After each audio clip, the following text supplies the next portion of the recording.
You're already 35 and still single? Must be rough spending Christmas by yourself. My sister sneered, loud enough for the whole dinner table to hear. The room dissolved into quiet chuckles, and my mom just shook her head, laughing along before adding, "Oh, ignore her. She's only teasing, honey." I didn't flinch. I slowly set my glass down, looked my sister straight in the eyes, and said with total composure, "Don't worry about me. I've actually been married for 5 years." My mom froze mid-toast. The glass nearly slipped from her hand. The laughter in the room died instantly, replaced by a suffocating silence. For years they'd treated me like the family failure, assuming I was lonely and desperate. What they didn't know was that my quiet life hid a secret about to turn our entire family dynamic upside down. My name is Olivia. I'm 35 years old, and until that exact moment, my whole family treated me like a charity case. Every holiday followed the same predictable routine. My younger sister, Alexis, loved taking center stage, flaunting her achievements while dropping not-so-subtle digs about my life. And my mom? She enabled every bit of it, laughing off Alexis's cruelty under the guise of family humor. You're already 35 and still single? Must be rough spending Christmas by yourself. Alexis sneered, her voice carrying clearly across the crowded dining room. My mom chuckled, swirling her wine. "Oh, ignore her, Olivia. She's only teasing, honey." The table burst into light laughter. They expected me to shrink back, smile awkwardly, or offer some weak excuse about being busy with work. They assumed I was lonely, desperate, and stuck. I didn't flinch. I slowly set my glass down, looked my sister straight in the eyes, and said with total composure, "Don't worry about me. I've actually been married for 5 years." My mom froze mid-toast. The glass nearly slipped from her fingers. The room went dead silent as the smiles vanished from every face. Alexis opened her mouth, but nothing came out. For 35 years, they had written my story for me. But as they sat there staring in disbelief, they realized they didn't know the first thing about the life I'd built. To understand why I kept the biggest milestone of my life a secret, you need to understand the family I grew up in. In our house, there were only 2 roles assigned before I was even old enough to speak. Alexis was the golden child, and I was the scapegoat. If Alexis brought home a B on a test, my mom threw a celebration, praising her effort and boundless potential. If I brought home a straight A report card, my mom would glance at it and ask why I hadn't joined more extracurriculars. Alexis was praised for being outgoing, while I was dismissed as too quiet, too socially awkward. As we grew older, the dynamic only worsened.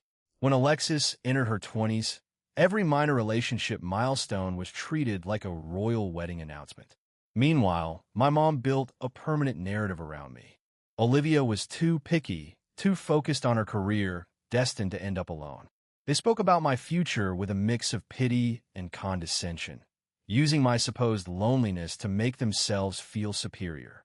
5 years ago, after a particularly brutal Thanksgiving where my mom spent 2 hours loudly speculating on why no man would stick around with me, something inside me finally snapped.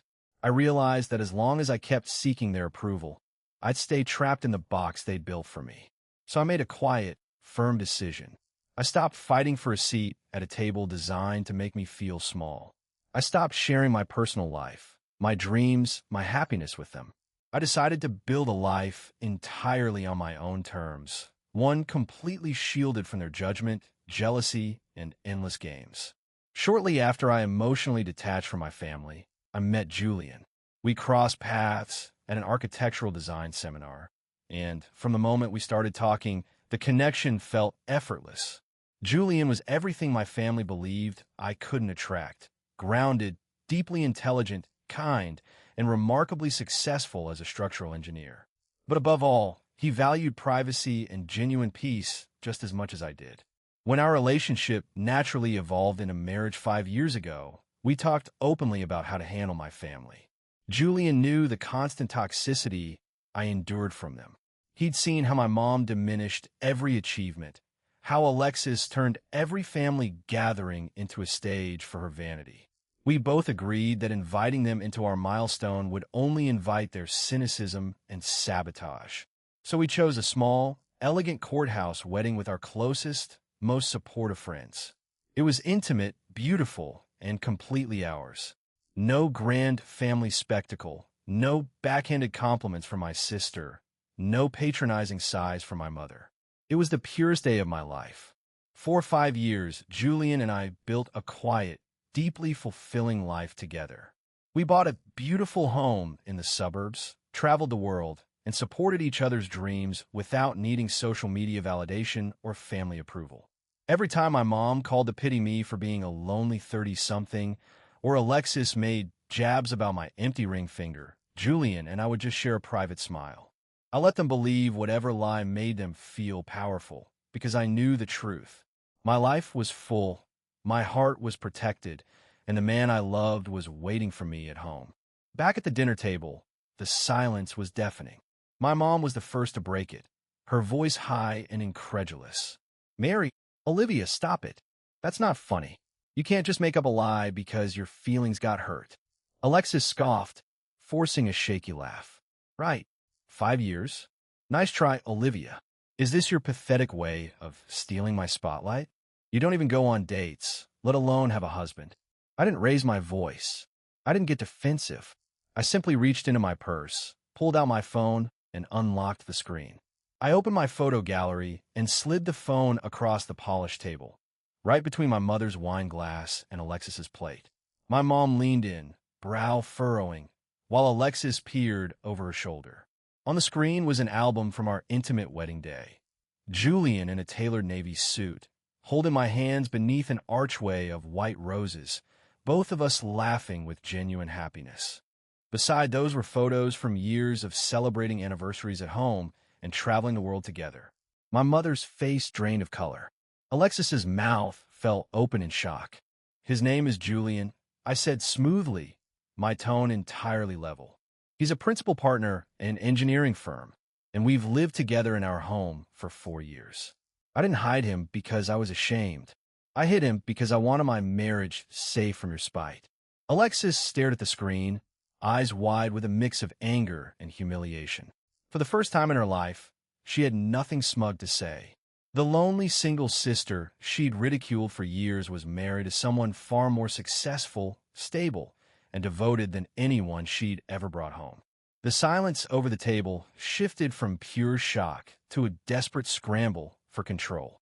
My mom cleared her throat, adjusting her posture as she tried to rebuild her authority.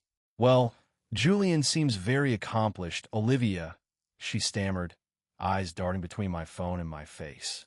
"But how could you keep this from us? We're your family. What kind of daughter doesn't invite her own mother to her wedding?" Before I could answer, Alexis slammed her fork on her plate, voice rising. "So what, Olivia? You think you're better than us now because you married some rich guy? Is that why you came tonight? To rub it in my face while David and I are planning our wedding?" And there it was, the truth finally surfacing. The real reason Alexis had been attacking me all evening wasn't just her usual arrogance. It was desperation. Over the past month, my mom had been dropping hints that Alexis and her fiancé were drowning in venue deposits and vendor fees, struggling to cover the extravagant wedding Alexis insisted on having. They'd invited me to this dinner expecting the single, quiet, pushover sister. They'd planned to guilt-trip me into contributing a massive sum to Alexis's wedding budget. But looking across the table at their pale, stunned faces, I realized the power dynamic had completely shattered. They realized the sister they'd tried to belittle was entirely secure, entirely independent, and completely out of their reach. My mom shook her head, tears of indignation welling up. "Olivia, how could you be so cold? After everything I did raising you, you cut us out completely. You let us think you were alone and miserable. Do you have any idea how deeply that hurts a mother?" "What hurts, Mom?" I replied, standing slowly and smoothing down my dress, "is sitting through 35 years of being treated like a second-class citizen in my own family. What hurts is watching you enable Alexis every single time she used me as a punchline to feel important." Alexis jumped up, face red. "I was joking. It was just a joke, Olivia. You're completely overreacting.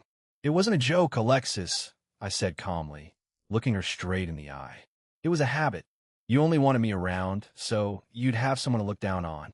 You wanted me single, desperate, and quiet so you could feel superior.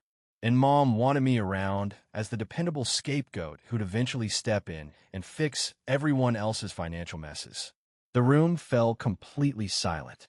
Neither of them had an answer because they both knew every word was the absolute truth. I kept my marriage quiet because my happiness was too valuable to let you ruin it. I continued, picking up my purse and sliding my phone back into my pocket. And as for your wedding, Alexis, I hope you and David find a way to pay for it, because you won't be getting a single dime from me or Julian.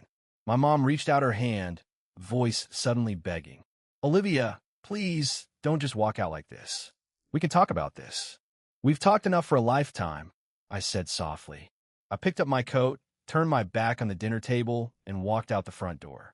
As I stepped into the cool night air, the heavy weight I'd carried since childhood vanished, replaced by a profound, unbreakable sense of peace.